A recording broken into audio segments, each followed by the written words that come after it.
Hi everyone, Donna here with Bookkeeping Made Simple. This is a show where we talk about different topics pertaining to business. This is geared for business owners, people who want to be business owners. And we're here to talk about the good, the bad, and the ugly about business ownership, including, and maybe especially because it's my field of expertise, why it's so important to keep track of your money. We're not going to talk about that today, though. Today, we're going to talk about marketing and why it is so critical to the success of your business, as well as a few tips and tricks to make sure that, well, I don't know if I should call them tips and tricks. That's what everybody calls them. A few suggestions and thoughts on how to improve your marketing efforts, where to put your money, and what you should be looking for. And with that, I'm going to go ahead and get started. No guests today. Oh, and of course, as always, if you enjoy these, even if you just think they're just entertaining, and I realize if you're not in business and you're not deeply into this, it may be a little bit like watching paint dry, but I do try to make it a little entertaining. So with that, I'm going to go ahead and get started. I want to talk about marketing. Marketing is the most important thing you can do in your business, and it's also one of the most overlooked. It is so easy if you're an owner of a small business, if you're a micropreneur, solopreneur, you're working by yourself, you're very bogged down. And this is every business owner I talk to, very bogged down in just managing the day-to-day operations. Marketing could be the furthest thing on your mind. However, back when I was starting my first business, I made the mistake of neglecting marketing because I was working on the project that I was working on. And I ended up just leaving that business altogether, kind of abandoning it. I didn't have a big book of business. It was nothing to sell because I couldn't do the fulfillment and the marketing and the administration all by myself, which is totally understandable. And so when I talk to business owners and they say that they are busy, oh boy, I believe them. I know, I get it. But this should be the top of mind for every person that wants to grow their business. If you are at a position in your business where you are fine, you could probably, maybe you're maxed out and you don't want to do any more marketing. This is not the episode for you. But if you are looking to bring more people into your business out the gate, then this is one that you need to listen to. As I review a lot of client books, I noticed that advertising, marketing, promotion is usually like really down the list of priorities. It should actually be number one. And you may be wondering why I say that. When I do these daily videos, and yeah, there's weeks when when I don't, when I do these videos every day, then I notice that my subscriber count goes up, more visits come into my website, more people are reaching out to me, and I am more likely to get more clients. And sometimes it does kind of seem like I'm a voice crying in the wilderness, to be fair, doing a podcast or a show like this, I'm sitting here in my office with my camera on and nobody else around. So it can very much feel like I'm talking to myself. However, it is also one of the most important marketing things that I can do.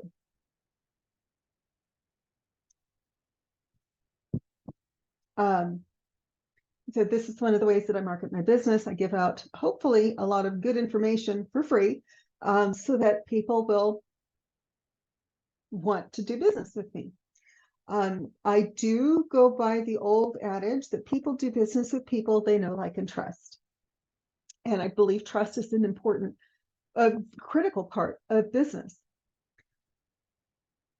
But I do recognize that it's really, really hard to do, especially if marketing's not your shtick. Okay. So first I want to talk about some things that I look for when I'm looking to hire a marketing firm. I've not found them yet, but I'm looking. I'm looking for people who, number one, I want them to compliment me on the job that I'm already doing.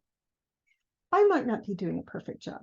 I can tell you, if I had, I could be in a professional studio, I could have a better background, I could do something to hide the printer in the back. But this is real. This is real life. I work from home. That's the reality. I have an office inside my home, so I can shut the door and have some privacy and maintain confidentiality. That's the reality. And a lot of this show really is just about my journey as a business owner. As I'm learning how to do this myself, I'm sharing my lessons with you. So I don't worry too much about the background. I mean, if it's really hideous, I'll do something about that. But that's it. Um,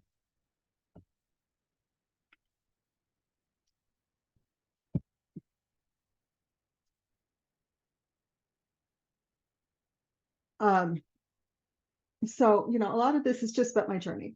So what I'm looking for when I hire a marketing firm, which I haven't done yet. One, I want to know that they know what they're doing. I do not want to, if my budget is small, I don't expect to be at the top of their list. It's not really the way business goes. The bigger the budget, the more attention that they pay for, they pay to you. But I also want to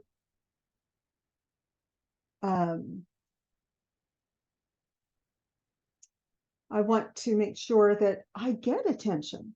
So I don't want someone to say, well, we'll just list you on all the directories. Hopefully that'll fix your SEO. That'll be, $400 a month, please.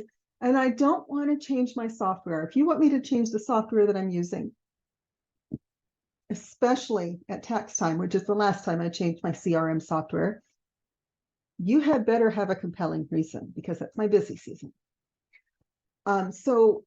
And what I've seen is a lot of marketers will try to sell me on the features. Okay, so one of them was saying, well, if you use our software, you can put things out to all, you can manage your marketing from there. And I was like, I already have software that does that. Another one said the same thing. And I said, not only do I have a software that does that, it's built on the same platform. This is like you're saying, well, that you should port from Microsoft to Google. I already have something that does that. I do not want to change. Okay. And the other thing I want to see, I want to know what their average ROI is. It doesn't have to be, I'm not looking for a hard and fast number. I'm not looking for a guarantee, but I would like for them to say, hey, the last 10 clients we worked with experienced 45% increase in their revenue from before working with us to after working with us in 3 months, whatever it is. Just a general idea so that I can then say, well, okay, can I call those last 3 clients? Can I reach out to them? Do you have reviews? Do you have reviews on Google that are not controlled by your website? It's the other thing I really look for. Especially with marketing. So the last marketing company I talked to, they wanted several $1,000s up front. And I was like, well, that's a lot of, it costs me less to go on TV and buy a spot than it does for me to hire you for a month. That makes no sense to me. So what is your average return on investment percentage wise? What kind of increase in my revenue should I sort of expect? Again, I would never take that as a guarantee, but I do want to know. I want to know, the average of your last 10 clients, the average over the past year, how much more, what have you brought to the table? Other thing I really want to know, do you work with other companies like mine? Do you know how the Google algorithm works? If I pay you, how much more do I have to pay for paid advertising? And I also want to know, why should I not do this myself? I haven't found any marketing firms that have answered those questions. If I'm looking at advertising, especially something pricey like mass media, I also want to know, what are the demographics for the show? I do want to be on one of the morning shows here in Utah. So what are the demographics? What kind of people are watching your show? I'm not looking for hard and fast numbers. I'm just looking for a general idea. And again, they've been very reluctant to give me that information. So, but that is what I look for. I want to have a pretty good idea that one, they have a really good track record, especially if they're charging a lot of money. I want to know if I have to change my software, because at least in my case, this time of year, that's a non-starter. I'm not going to do that. I want to know if they can work with the software I have. And I want to know if, because it's not like accounting. With accounting, I can transfer everything pretty seamlessly, but the software that I use, by the way, also aggregates all of our calls, emails, and text messages and connects them to the contacts so that when we pull up someone and someone calls in, we can see all of the communication that has gone on. That way, if one bookkeeper is out, the other bookkeeper can see what's going on. This is a very small firm, so this is just a few of us. So we need to, and I need to be able to have a central place where all of this is aggregated and it's put together with the contact information, and that so that we can tell what's going on, so that whoever answers the phone can serve the client. Also, we want the text messages going to the same place, because we have to get bank codes a lot of the time. So I don't want them coming to my extension. I want them to be able to go to the main number and have whoever requested it obtain that information. So that was a lot of the thinking behind the software that I in particular use. I also don't want to be told that I'm wrong. And that is one of the things that I've seen a lot of marketers or sales guys use, this idea of, well, I'll just tell them they're wrong and then they're going to buy from me. It doesn't work that way. I certainly don't do it to my own clients. Usually they're doing the best they can. So I always praise the current efforts. I try never to even throw other bookkeepers under the bus, because I don't know. Maybe they were just, I don't know what they were thinking. I just go in and fix things. So, but I will point out, the other accounting firms' deficiencies, if there are any. Sometimes I will even decline to work with a client because there's no problems and they seem to be happy. So if there's no problems and they're really happy with their bookkeeper, then I'll tell them that, because I don't want them to start their relationship with me feeling put down. Now, the number one thing that I do see with a lot of business owners is they do not market at all. They're relying on word of mouth, which is great. That's the best way to get clients. But they're not doing any advertising at all. And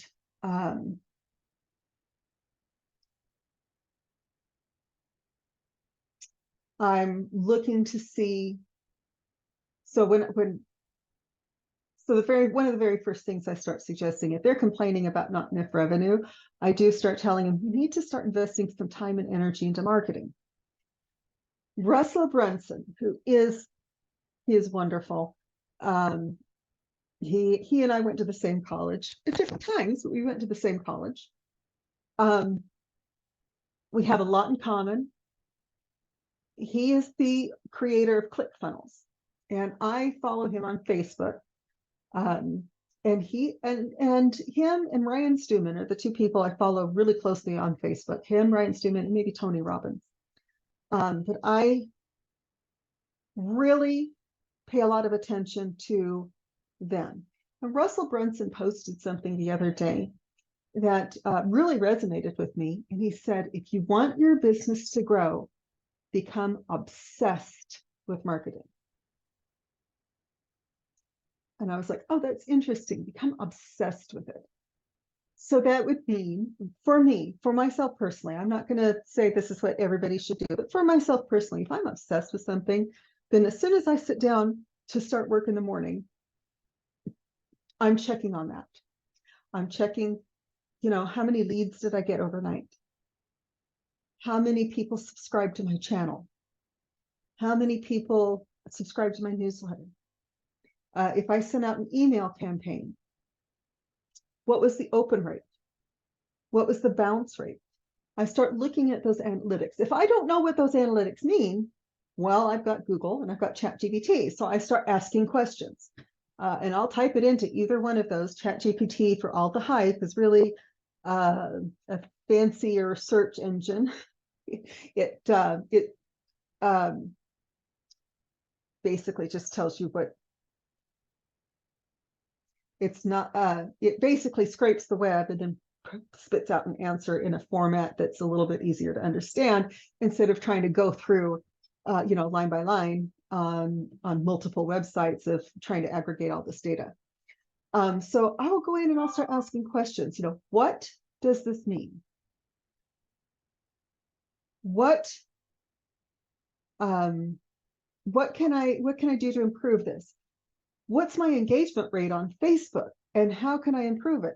And that is the one thing that I start my day with. I'm starting to get a little obsessed with it. Why do they say to do that? Because you don't have a business unless you have customers. And you don't have customers if nobody knows you're in business. So here's my suggestion. I'm going to keep it really short. I've tried to do this video 4 times today and it hasn't worked yet. So I'm going to keep this short. Get obsessed with marketing. I have some resources. I'm going to post Russell Brunson's Facebook link. I'm going to post the ClickFunnels website. I don't use ClickFunnels software anymore, but they have a lot of wonderful trainings that I think are well worth, the $7 here or the $100 there. I think they're very well worth the training. And really, really start delving into how to market. I can give you just a couple quick hints. Number 1, never put your prospects down. Never. They are smart people. Just because they don't know what you know does not make them dumb. Don't make them feel that way. Had that happen to me a couple of times, and believe me, they did not get the sale. Number 2, talk about benefits, not features. What I mean by that, I'm not a car person, okay? I like cars. I like to drive them. I am not, but I don't sit there and fangirl over a Lamborghini. I'm like, well, that's a sexy car. But I couldn't tell you what kind of Lamborghini it is, what year it came out. I'm just like, oh, cool, it's a Lambo. What what do I know about it? Well, it's fast and expensive. That's all. I know how to drive them and I know where to put the fluids, and I have kind of a general idea of what an internal combustion engine is and how it works. I have a general idea of how brakes work. But I don't work on cars. If you can't tell by my nails, I don't work on cars. And I don't know much about them. And it's just not something I'm really, really interested in. I'm interested in it more because my husband likes them. And I do enjoy going to car shows. But again, this is not my hobby. It's my husband's hobby. And so, yeah, it's fun, but it's not my thing. So if you're going to try to sell me a car, it's not going to do you any good to tell me it's a twin turbo V8. That doesn't mean anything to me. What do I want to know? Is it comfortable? Am I going to look good in it? Does it go fast? What are the features? Oh, it has Android Auto. That's a feature, not a benefit. The benefit is it has Android Auto, so you can connect your phone to this car. And because of that, you can get all of your notifications on the car screen and use your voice to respond to them without taking your eyes off the road. That's a benefit. Or, it has a twin turbo V8. That's a feature. It goes from 0 to 60 in 10 seconds. I don't know. I don't know what normal for 0 to 60 is. It goes to 0 to 60 in 10 seconds. Oh, okay, it's fast. It has a top speed of 150 miles an hour. Okay, that sounds kind of fun. The way that car salesmen, by the way, show you the benefits of a car is they get you behind the wheel to drive it. Notice how well it handles. You're going to feel good driving this car. The seats feel good. It has really good gas mileage. So you're not going to pay as much for gas. That's a benefit. So a lot of people get the benefits and the features confused. I will talk a lot about the features of accounting, right? So I'll say, yeah, we'll put everything into QuickBooks for you. That's a feature. What's the benefit? The benefit is you should have accurate financials anytime you need them. And you have the additional benefit of having an accounting expert to talk to when you have questions. That's what you're paying for. The real benefit, you can sleep at night. Your books are done. We know what questions to ask you to make sure that your books are done. You can go to sleep. When you end your business day at 5, you're done. That's the benefit. Okay. So, I mean, it's like Harley Davidson. Harley Davidson does not sell motorcycles. Motorcycles are a side effect, almost. They don't sell those. If you go to a Harley shop, they're not going to sell you a motorcycle. They're going to sell you a lifestyle. They're going to say, you're a middle-aged attorney. You can get on this bike, dress in black leather, get out on the weekends. You're going to look like a badass. You're going to have your Harley jacket. You're going to have your Harley blanket. Your girl is going to have a Harley jacket of her own. We've got these cool, you are going to look so good.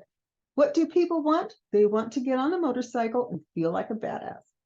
So as you're determining your marketing plan, number one, understand, again, this is the most important thing you can do for your business. And 2, remember to sell the benefits. People only tune into WIIFM. What's in it for me? And with that, I'm going to go ahead and end this show. You guys have a wonderful day, and I'll talk to you again soon.